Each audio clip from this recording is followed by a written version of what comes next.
You know, it feels like economics is just everywhere these days, doesn't it? Oh, absolutely. Every conversation, every news cycle, it's gone from this maybe slightly dusty academic subject to something front and center. Totally. Students are piling into economics programs. Economists are everywhere. Think tanks, tech companies, government policy. And let's be honest, it's seen as this high-paying, super competitive field now. We're constantly hearing about inflation, interest rates, trade deals. It's just baked into daily life. It really is. You can't avoid it. It feels like economics is definitely having its big moment. Yeah. But here's the really wild part, the thing most people don't realize. For centuries, like hundreds and hundreds of years, Yeah. economics, as we think of it, it wasn't even its own thing. Really? Not a separate subject you could study? Nope, not at Yeah. all. It wasn't something you'd go to university specifically for. It was kind of tucked away. Huh. So where was it then? If people weren't studying economics, how did they think about, well, the economy? Was it just part of something else? Exactly. For the longest time, it was just a little slice of what they called political economy. Okay. And even that political economy was itself sort of nestled inside much bigger fields like moral philosophy or political science. Wow. So it was really buried deep. Deep. It wasn't until, say, the late 18th, early 19th century that economics really started to step out on its own, to become its own independent field of study. So before that big shift, what were people looking at when they thought about economic stuff? If it wasn't supply and demand curves and GDP, what were the questions? Well, before things really changed, the focus was incredibly narrow, honestly. Yeah. It was mostly about how the economy could serve the ruler. The ruler, like the king or the state? The king, the monarch, the nation, the state itself. The big questions were almost always about the public purse, the treasury. Ah, okay. So like how to fill the treasury. Exactly. How can we get more money in the coffers? How can we collect taxes more effectively? How can the empire, squeeze the most benefit out of trade and production? It was really all about boosting national power and wealth for the sovereign. Very top-down. We call these mercantilist policies now. So the whole economy was basically seen through the lens of the king and his pocket. That's a great way to put it, yeah. It sounds really limited now, doesn't it? Yeah. Almost like just keeping the royal account straight, not thinking about it as a living system. It does, just balancing the books for the state. And that's precisely the mindset they started to break away from, this narrow state-focused view. It was about making the ruler richer, often seeing trade as like a battle where one country had to win and the other had to lose, a zero-sum game. Okay. But then something really revolutionary started happening.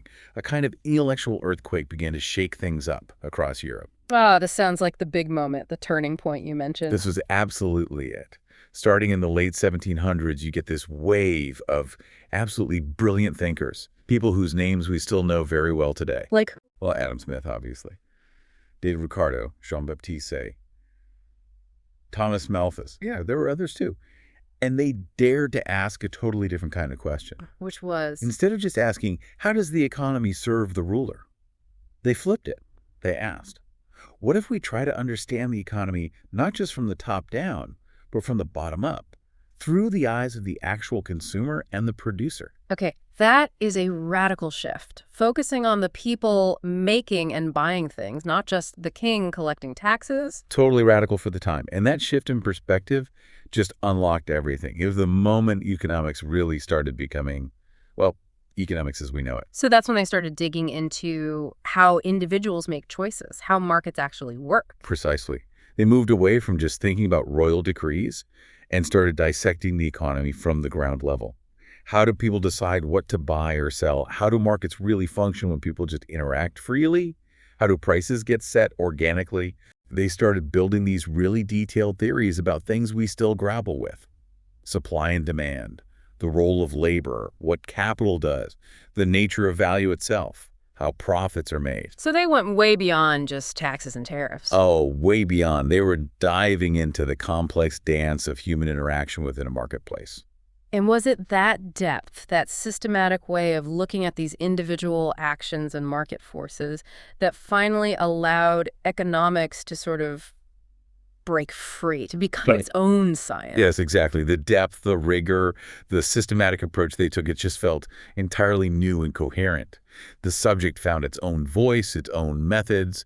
It gradually stood up as an independent science, like, a new star suddenly appearing in the intellectual sky. That's an amazing image. So everything we talk about today, GDP, inflation, trade deficits, market dynamics, the seeds for all of that were planted by these guys, these pioneers. That's right. We now call them the classical economists. And their ideas, I mean, even with all the changes and refinement since then, they still echo incredibly loudly in our economic debates today. So they're not just historical figures, their thinking is still part of the foundation. Absolutely. Whether we're arguing about tax policy or the basics of capitalism or how markets should be structured, their initial insights are still right there under the surface. They built the bedrock. Okay, I really want to get into that bedrock now. Let's dig into what these classical economists actually believed. What were their core tenets? Excellent. Let's do it. Let's imagine ourselves back in, say, 1776. Adam Smith's The Wealth of Nations has just hit the shelves. That's pretty much the starting gun for this classical revolution. All right, 1776, Wealth of Nations is out. Economics is being born as its own field. So what did these classical thinkers fundamentally believe? How did they see the world working, economically speaking? Right, that's the key question. And their answers really set the stage. They established the vocabulary for economic thought. They were tackling the big questions. What actually creates value in an economy? How are markets supposed to work ideally? What makes a nation grow rich? And the big one, what should the government actually do or maybe not do in all of this? Those are huge questions. Let's break them down. Where did they start? What about value? Okay, value. This was fundamental. For the classicals, especially big names like Adam Smith and David Ricardo, the answer lay in what we now call the labor theory of value. Labor theory of value. So value comes from work, human effort. Basically, yes. Yeah. They argued that the real underlying value of something, a good, a service, was determined by the amount of human effort, the labor time, that went into producing it. Can you give an example? Sure. Think about, say, a chair. If you have a beautifully handmade wooden chair, and it took a skilled carpenter 10 hours of hard work to make it, Okay. they would argue that chair has more intrinsic value than, say, a plastic chair that pops out of a machine in like 2 minutes, even if you can sit on both. Right, because more human effort went into the wooden one. Yeah. It wasn't just about what it sells for today, but the work embedded in it. Exactly. It was about the embedded human toil. Now, it's really important to say later economists, the neoclassical school especially, really challenged this idea big time. Okay, we'll get to that, I guess. We will. But for the classical school, labor was the bedrock. It was the source from which all economic value ultimately flowed.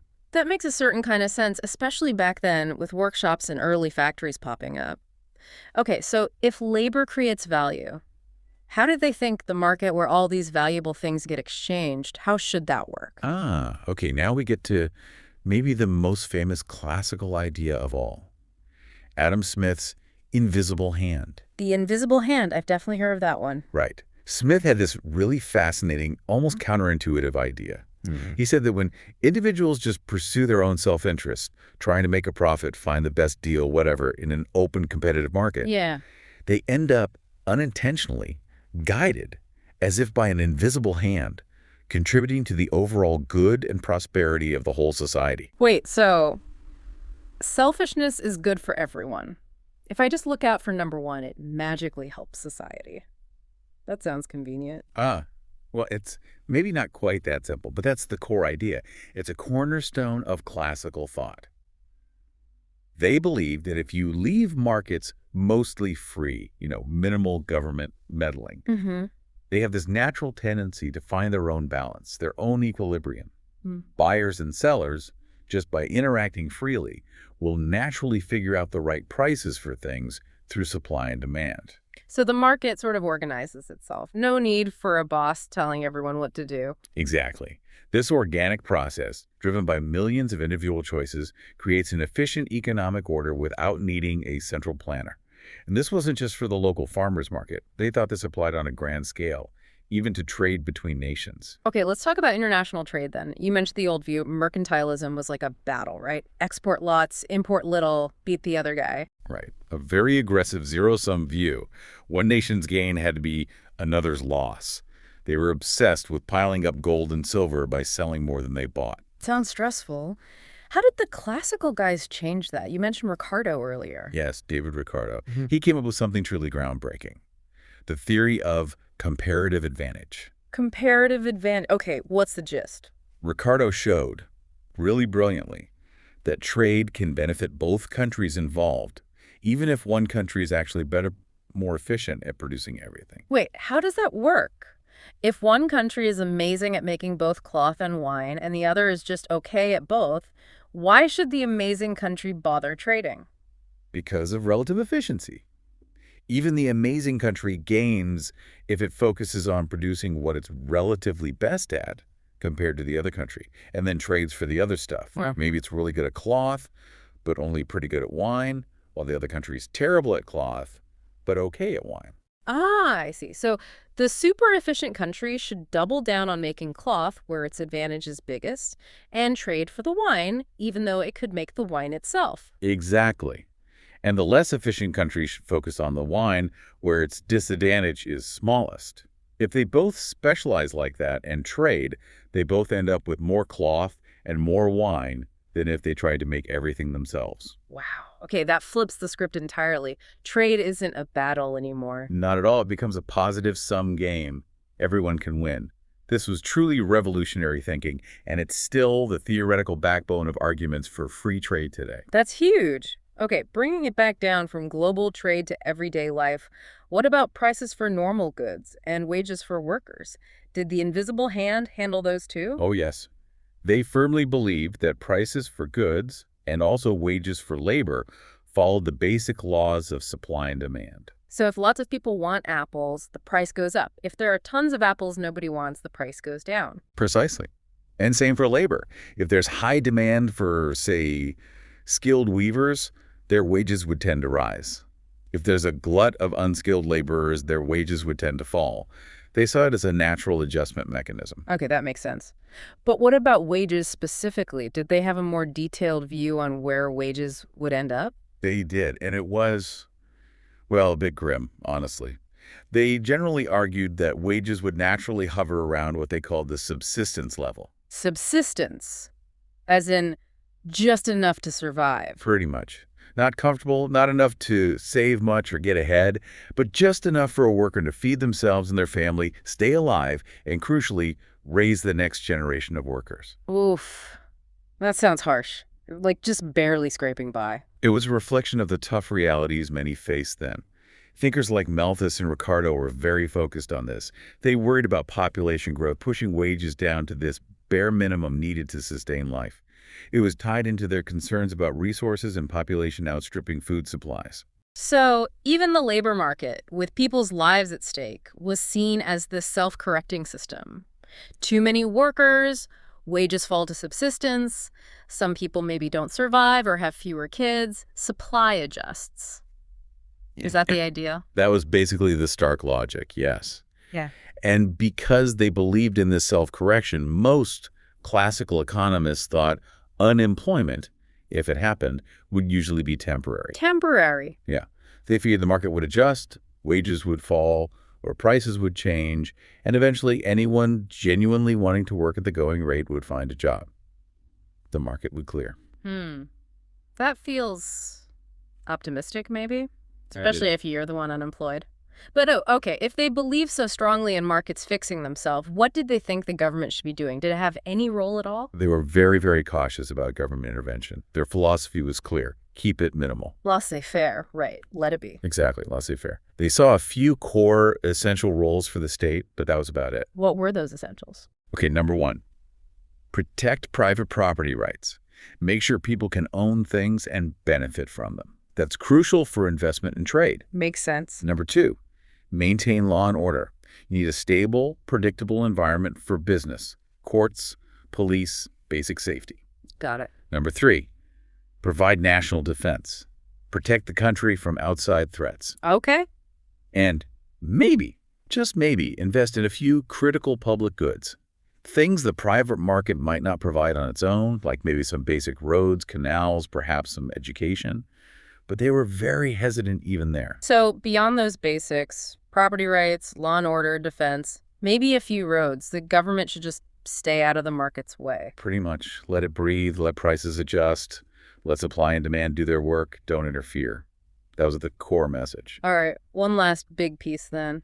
How did they think a nation actually got richer? How does the whole country prosper and grow over time? For the classicals, the answer was fundamentally about one thing: capital accumulation. Capital accumulation, meaning building up more stuff. Building up more productive stuff? Yes. It meant consistent long-term investment in productive assets. Things like better tools, new machines, infrastructure like ports or railways, factories, and even investing in people through education and skills. So growth isn't just about making more widgets today. It's about building the factories and training the workers so you can make even more widgets tomorrow more efficiently. Spot on. It's about building the capacity for future production. Their logic was straightforward. The more capital a nation has, physical capital like machines, infrastructure capital like roads, human capital like skills, the more productive its workforce becomes. And more productive workers mean more wealth generated. Exactly. More output per person, greater overall wealth. They deeply believed that savings and investment were absolutely crucial for this long-term prosperity. It was about patient accumulation, not splashing out on consumption or excessive government spending today. Build for the future. Wow. Okay, when you lay it all out like that, labor creates value, markets self-regulate via the invisible hand, trade benefits everyone through comparative advantage, wages hover around subsistence, government stays minimal, and growth comes from capital accumulation. It really does feel like this intricate, interconnected system, almost like clockwork. It really does. That was the power of their vision, how they connected all these pieces, from the individual worker to global trade into this single coherent framework. It was incredibly influential. So influential. But now I really want to put faces to these ideas. Who are the people who actually came up with all this? The architects. Ah, yes. The minds behind the movement. It's a fascinating cast of characters. But interestingly, before we get to the really big names like Smith and Ricardo, there were some important folks who kind of paved the way. Precursors, you might call them. Setting the stage. Yeah, exactly. Laying some crucial groundwork. First, we absolutely have to mention the physiocrats in 18th century France. Physiocrats. Okay. They're often called the very first real school of economic thought, a distinct group with a unified set of ideas. And their leader was a guy named Francois Quesnay. And get this, he was the court physician to King Louis XV. A doctor leading an economic school. That seems random. Doesn't it? But it shaped his thinking. Quesnay famously looked at the economy like it was a human body. Okay. How so? He believed that just like blood needs to circulate freely for a body to be healthy, wealth needed to circulate freely through the economy. He put a huge emphasis on agriculture farming as the source of this vital flow. So wealth flows like blood, and farming is the heart. Kind of. And he actually created something amazing for the time. The tableau économique. It was basically the first ever economic flowchart. No way. Like a diagram showing money moving around. Exactly. Showing how money flowed from, say, farmers to landlords, then to artisans and back to the farmers. It was trying to map the circulation of wealth, really ahead of its time, anticipating national accounts by centuries. That's incredible. So what was their main belief besides the circulation idea? Their core belief was that land and agriculture were the only true sources of value. Everything else, manufacturing, trade, they saw as sterile, just transforming or moving wealth around, not creating new wealth. Only farming creates value. That seems a bit extreme. It was. But crucially, they were also huge proponents of laissez-faire. Minimal government interference, let the natural flow of wealth happen. That emphasis on free markets made them direct ideological ancestors of Adam Smith and classical liberalism. Ah, okay. So they planted the seeds for laissez-faire. Anyone else important before the main classical guys? Definitely David Hume, the great Scottish philosopher. He was a good friend of Adam Smith's, actually. Right. Hume wrote some really powerful stuff about international trade, how money flows between countries, and importantly, he warned about the dangers of governments messing too much with the money supply. His ideas definitely influenced Smith. So the physiocrats in France, focusing on agriculture and laissez-faire, and Hume in Scotland, thinking about trade and money, setting the scene. Precisely. And that brings us right to the giant himself, Adam Smith. The main man. The main man. His book, An Inquiry into the Nature and Causes of the Wealth of Nations, published in 1776. That's the big one, often called the birth certificate of economics. The birth certificate. So what was Smith's absolute killer contribution, the thing that made it so foundational? His huge shift was moving the focus away from the king's treasury, like we talked about, and onto the individual, the person producing things, the person consuming things, everyday people. Right, the bottom-up view. Exactly.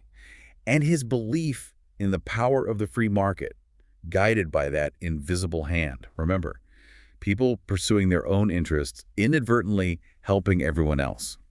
It was this vision of a naturally harmonious economic order emerging from individual freedom.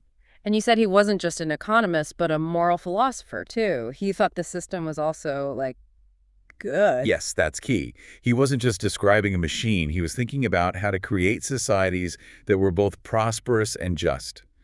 For Smith, the invisible hand wasn't just efficient. It was part of a natural, beneficial order, if it wasn't messed up by too much government meddling. Okay, so Smith lays the groundwork. Who comes next? You mentioned Ricardo again. David Ricardo, fascinating guy. He was actually a stockbroker first, very practical business background. Ah, so he knew markets from the inside. Totally. Yeah. But he had this incredibly sharp, analytical mind, almost mathematical. He took a lot of Smith's ideas and just made them much more rigorous, more precise, pushed them further. And his biggest hit was Comparative Advantage. That was definitely his biggest contribution to how we think about trade, yes. Showing how everyone gains from specializing in trading, even if one country seems better at everything. Game-changing. Right. He also really dug into the labor theory of value, trying to refine it. And he had these famous debates with Malthus about wages and profits. That led to his rather stark iron law of wages. The iron law. That sounds ominous. That was the subsistence wage idea. That's the one. The idea that wages, in the long run, tend to get pushed down to the bare minimum needed for workers to survive and reproduce. Pretty tough conclusion. Yeah, definitely. Okay, so who's next in this lineup? You mentioned Malthus debating Ricardo. Thomas Robert Malthus, an Anglican clergyman, actually. And he's mostly remembered for his rather bleak outlook. Bleak is right. He's the population guy, isn't he? The one who thought we'd all starve. That's the popular summary, yeah. His big argument from his 1798 essay on the principle of population was that population naturally grows much faster exponentially than our ability to produce food, which grows more slowly arithmetically. So population booms, food production creeps up. Eventually, not enough food to go around. Exactly. He argued this imbalance would inevitably lead to poverty and famine unless population growth was checked. Checked how? He talked about positive checks. Nasty things like war, disease, starvation that kill people off. And preventative checks. Things like moral restraint, delaying marriage, having fewer kids. Yikes. Not exactly cheerful stuff. Not at all. A very pessimistic view of humanity's prospects. Mm. But his ideas were hugely influential. How so? Even if he was wrong about the specifics long term. Well, he definitely put a damper on overly rosy views of progress. He forced people to think about resource limits, sustainability, the connection between population and poverty.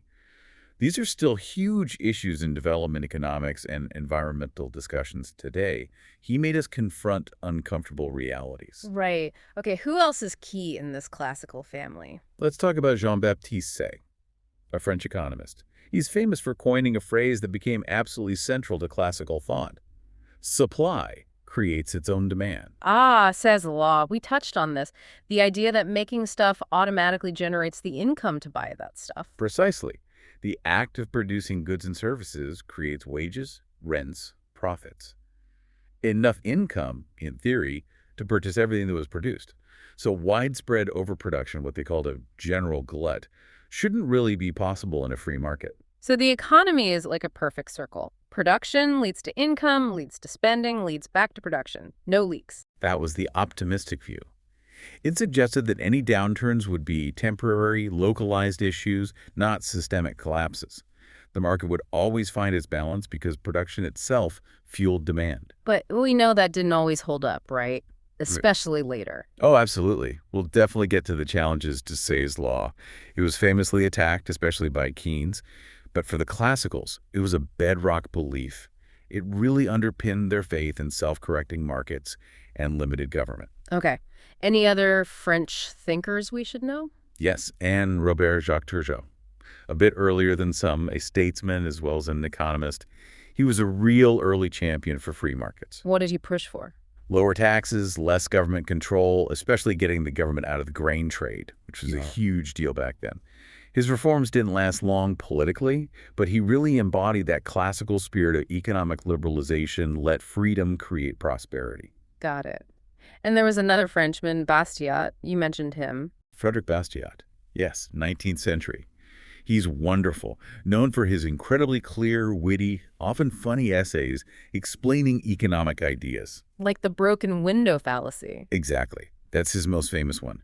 Such a brilliant illustration of hidden costs and unintended consequences. If a boy breaks a window, you see the glazier get work. What you don't see is what the shopkeeper would have spent the money on if the window hadn't been broken. Maybe new shoes or something else that would have generated different economic activity. Right. It exposes the fallacy of thinking destruction creates wealth. Precisely. Bastiat was a master at that kind of clear, logical takedown of bad economic arguments.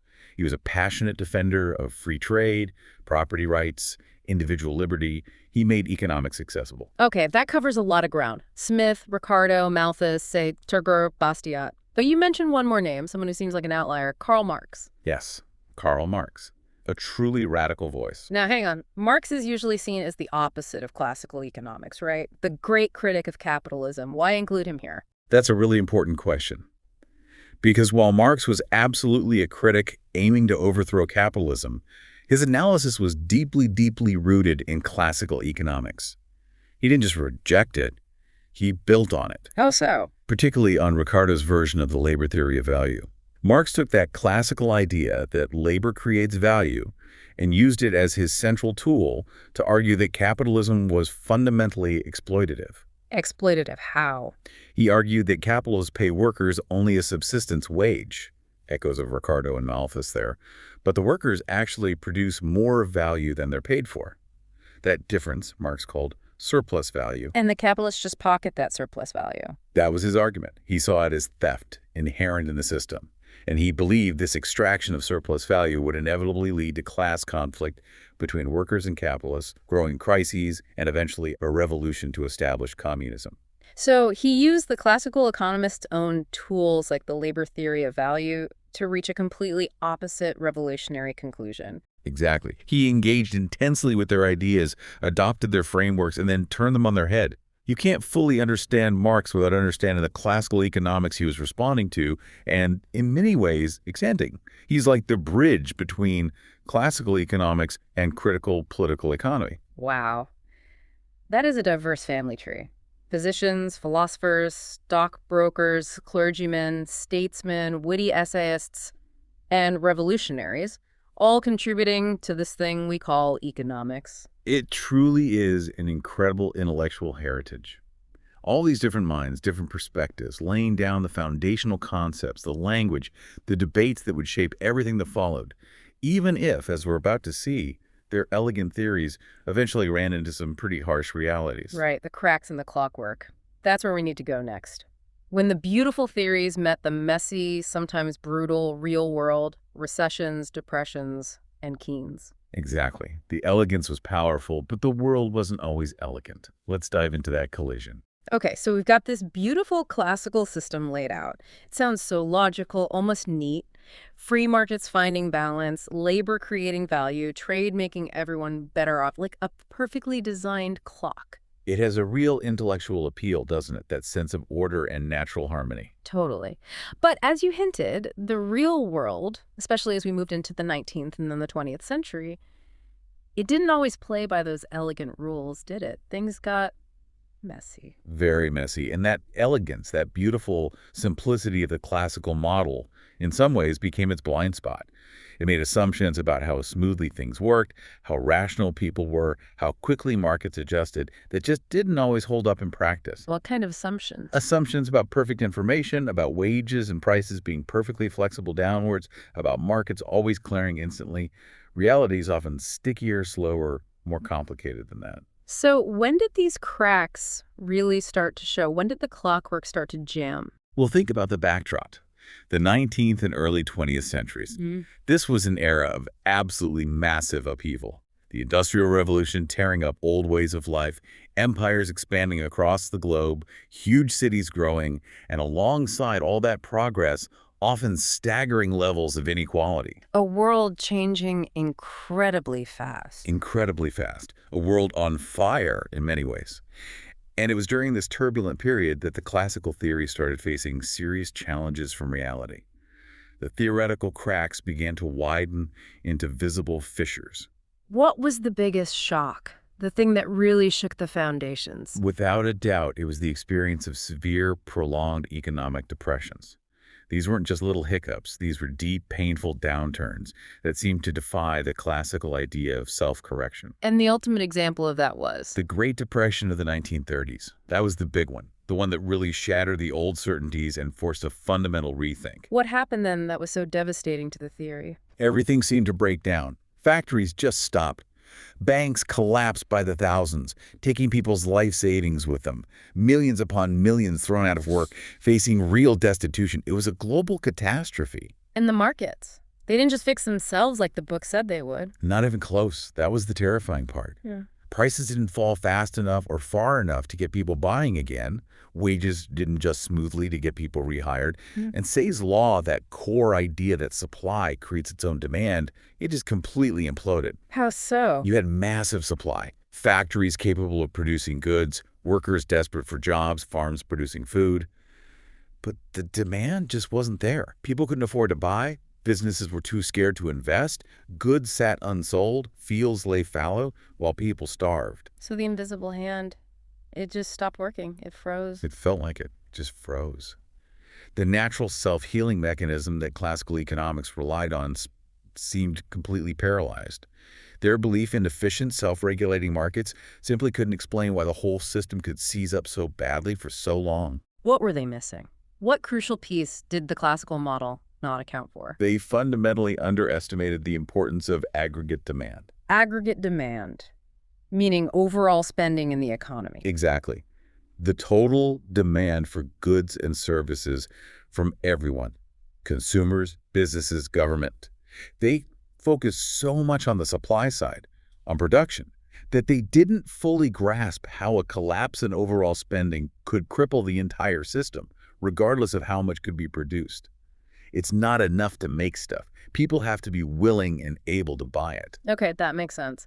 What about unemployment? That was another area where the classical view seemed to break down, right? They thought it was temporary or voluntary. Yes, that was another major clash with reality.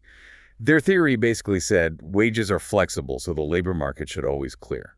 If you were unemployed, it was either a short-term blip while you found a new job, or you were choosing not to work at the wage offered. But the Depression showed something different.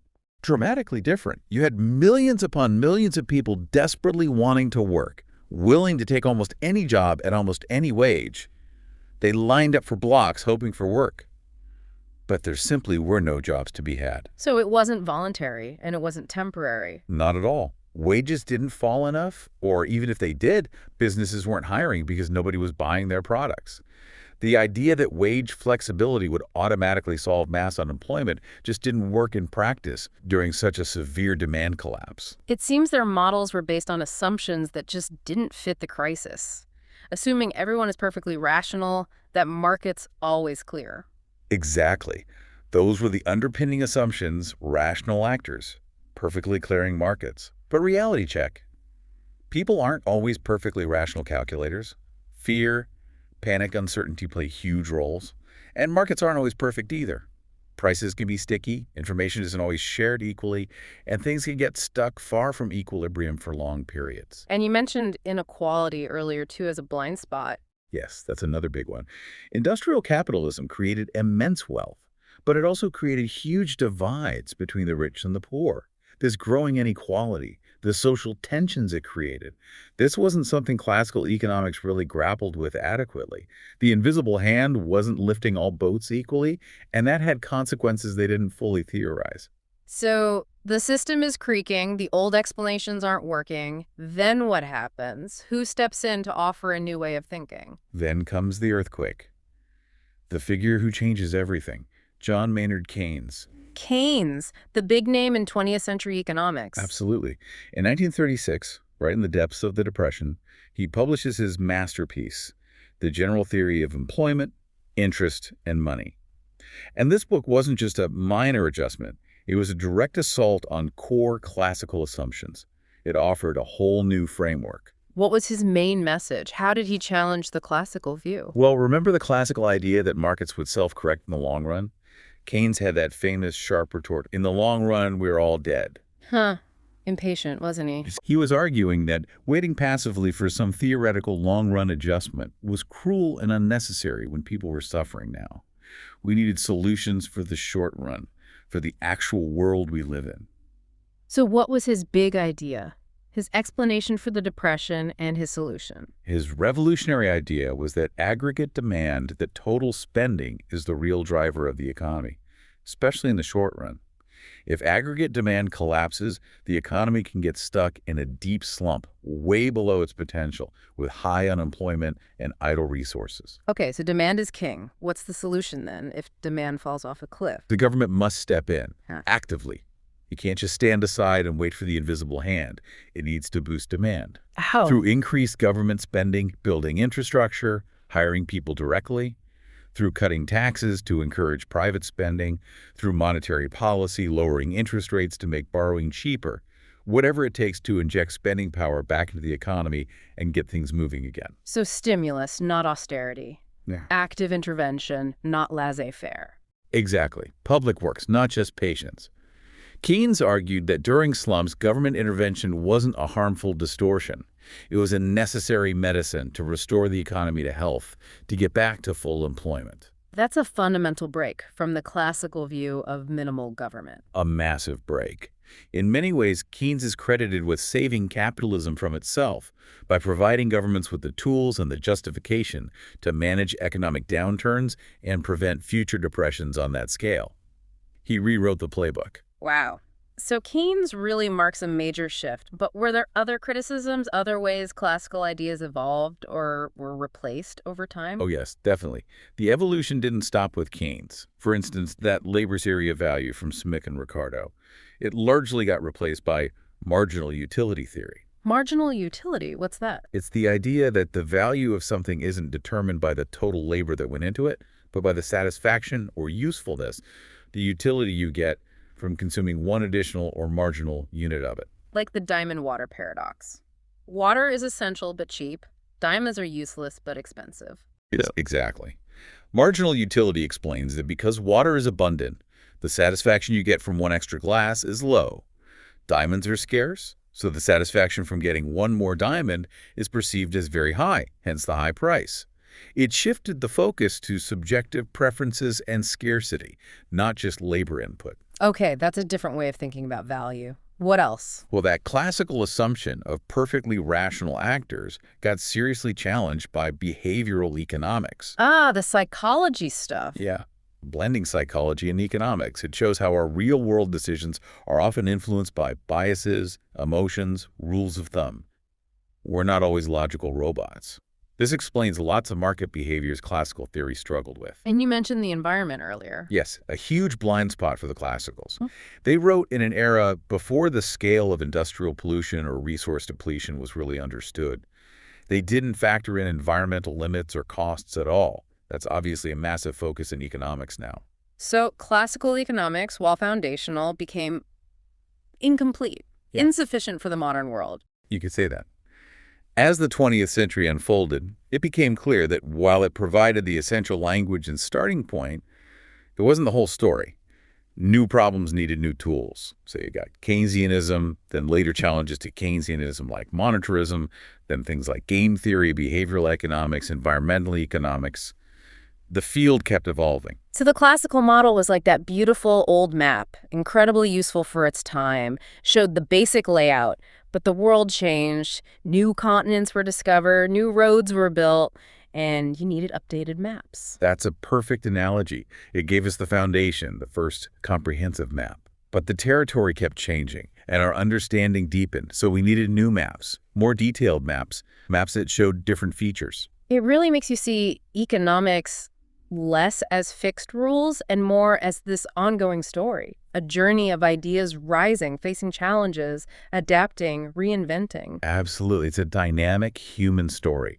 And the fascinating thing is, even though the original classical map isn't sufficient on its own anymore, parts of it are still surprisingly relevant. Its echoes are still all around us. Ah, okay. So it's not just history buried in textbooks. Where do we still see its influence today? That's what I want to unpack next. Great, because it's definitely not just history. Let's explore where the classical spirit lives on.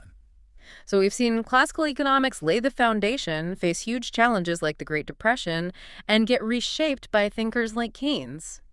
It sounds like it became, well, historical, important history, but history nonetheless. Is that fair? Is it all just in the past now? You know, that's what you might think, but oh, it's far, far from gone. It's not like it's locked away in a museum exhibit somewhere. Really? Still active? In many ways, yes.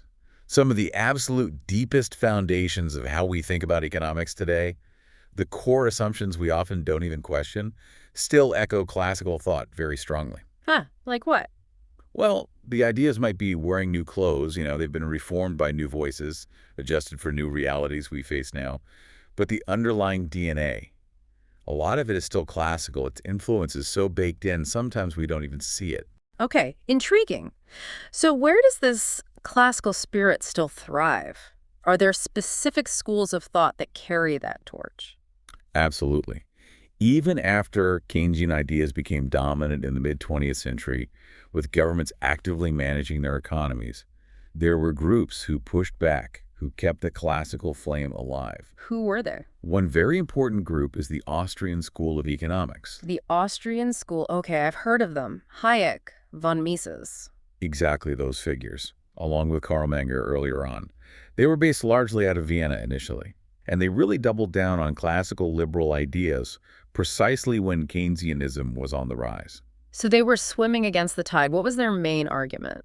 They fiercely resisted the idea of centralized economic control. They were huge advocates for free markets, individual liberty, and private property. They argued very forcefully that too much government intervention doesn't just lead to inefficiency, which they believed it did, but could ultimately lead down a dangerous path towards tyranny. Strong words. Very strong. They believed that the spontaneous order created by free individuals interacting in a market, guided by prices and competition, was far superior both morally and economically to any kind of top-down government plan. For them, prices weren't just numbers. They were vital signals carrying information that no central planner could ever replicate.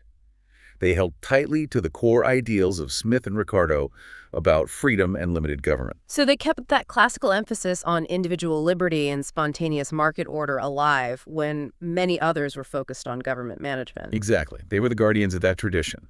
But then, fast forward a bit to the 1970s. Something else happened that gave classical ideas a new lease on life. What was that? The 1970s saw this really nasty economic problem called stagflation. Stagflation, stagnant economy plus inflation, high unemployment and high inflation at the same time. Exactly. And that was a real puzzle for the standard Keynesian models of the time. They generally saw a trade-off. You could have higher inflation or higher unemployment, but not usually both soaring together. It caused a real crisis of confidence in the prevailing economic thinking. So the Keynesian playbook wasn't working so well anymore. It was struggling to explain stagflation and struggling to fix it. And out of that uncertainty, classical ideas found a powerful new voice, a kind of revival in what's called new classical economics. New classical, who is involved in that? Prominent names include Robert Lucas, Thomas Sargent, Edward Prescott, Robert Barrow, many Nobel laureates among them. And what was new about their classical approach? They brought much more sophisticated mathematical modeling to the table than the original classicals ever dreamed of. But crucially, they re-emphasized core classical themes. Like what? like the importance of rational expectations. They argued that people aren't dumb. They use all available information to anticipate the future, including what the government might do. And these expectations can fundamentally change how economic policies actually work, sometimes even neutralizing them completely. So, if everyone expects the government to print money and cause inflation, they act accordingly, and the policy doesn't stimulate the economy as intended. That's the kind of argument they made. They also put renewed emphasis on the idea that markets tend to clear, that the economy has a strong tendency towards self-correction, maybe faster than Keynesians thought. So while the math was new and advanced, the underlying spirit was very classical. Trust markets, limit government, believe in individual rationality and incentives. Okay, so we have these schools like the Austrians and New Classicals explicitly carrying forward classical themes, but what about beyond specific schools? Where are the everyday fingerprints of classical thought still visible in our world? Oh, they're everywhere once you start looking. Think about it. The whole idea of free trade being generally beneficial, that's pure Ricardo, pure comparative advantage. It underlies decades of global economic policy, the WTO, countless trade agreements. Right, that's fundamental. The basic concept that markets are generally an efficient way to allocate resources. Yep. That's straight out of Adam Smith. It's the default starting point for countless policy debates, even if we then argue about market failures and regulation. The ongoing arguments for limited government intervention, especially calls for lower taxes, balanced budgets, less regulation. That's the classical laissez-faire spirit echoing down through fiscal conservatism. You hear it in every budget debate. Definitely. And honestly, how often do you still hear people, politicians, CEOs, commentators, invoking Adam Smith's invisible hand? It's still used constantly as this powerful metaphor for market forces working their magic. You're right. It's still quoted all the time. So even if the specific theories have been massively refined, criticized, built upon the original classical fingerprints, they are still all over modern economics and policy. They gave us the initial grammar, the basic vocabulary. So they didn't just give us answers for their time. They gave us the language and the fundamental questions we still use to talk about wealth, value, markets, and society. Precisely. They set the terms of the debate in so many ways. Their legacy isn't just in the specific theories that survived or were replaced. It's in the entire framework they built for thinking about the economy. And where does that legacy live today in the debates we're still having? Exactly there. It lives in those persistent debates about how big the government should be, about how wealth is really created. Is it innovation, labor, capital? About how much freedom a market... Yes. Questions that go back to Smith himself. What kind of economy actually helps everyone flourish, not just a few? Where's the right balance between individual economic freedom and the collective good, between efficiency and fairness? These are classical questions that we are still grappling with intensely today. It's incredible how enduring those core questions are. So next time I hear politicians arguing about the budget or companies talking about free markets or debates about trade deals, remember, you're not just hearing a modern debate. You're hearing the echoes of a conversation that's been going on for nearly 250 years. A conversation kicked off in earnest by these classical thinkers. Started in studies in coffee houses back then and still shaping our world now. And maybe now, having taken this deep dive, you'll listen just a little differently. You'll hear the layers, the history, the fundamental assumptions that often go unsaid, but trace right back to these pioneers. That definitely gives a new perspective. Okay, here's a final thought to leave everyone with, something to chew on. If Adam Smith himself, the father of it all, could somehow see our world today, our globalized economy, our technology, our challenges, would he look at it all and smile at the progress we've made based on his ideas? Or would he maybe raise a very thoughtful, perhaps critical eyebrow at what we've become, the new problems we face, maybe the ways we've strayed from or misinterpreted his original vision? What would Smith think? That is a fascinating question. And maybe one without an easy answer. It's something to definitely keep pondering. Indeed. Well, thank you for guiding us through that incredible journey.